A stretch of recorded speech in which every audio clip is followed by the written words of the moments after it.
চাঁদের কাছের দিকটা অন্ধকার লাভায় ভরা আর দূরের দিকটা উজ্জ্বল এবং পাহাড়ি।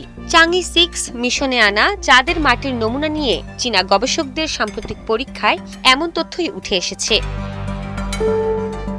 গবেষকরা চীনের তৈরি বিশেষ যন্ত্র দিয়ে নমুনা পরীক্ষা করে দেখেছেন। তারা বলছেন, প্রায় 430 কোটি বছর আগে চাঁদে এক বিশাল উল্কা আঘাত এনেছিল। এই আঘাতের কারণেই চাঁদের দুই দিক আলাদা হয়ে গেছে। গবেষকরা বলছেন, দূরের দিকের মাটি বেশি তেজস্ক্রিয়, কাছের দিকের আদিম মাটির চেয়ে আলাদা।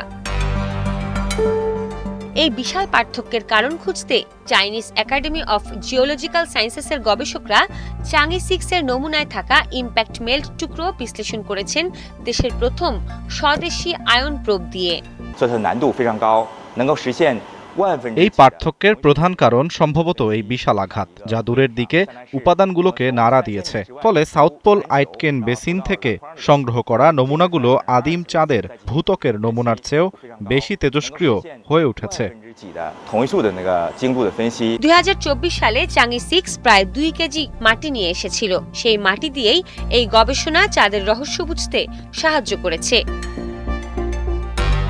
এই অতি নির্ভুল বিশ্লেষণে গবেষকরা দেখেছেন, চাঁদের কাছের ও দূরের দিকের পার্থক্যের মূল কারণ সম্ভবত সাউথ পোল আইটকেন বেসিন সৃষ্টিকারী সেই বিশাল সংঘর্ষ।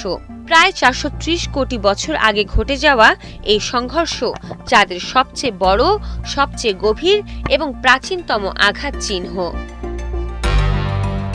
2024 সালে চাংই 6 প্রোব ইতিহাস গড়ে চাঁদের দূরের দিক থেকে 1935.3 গ্রাম নমুনা সংগ্রহ করে পৃথিবীতে ফিরিয়ে এনেছিল।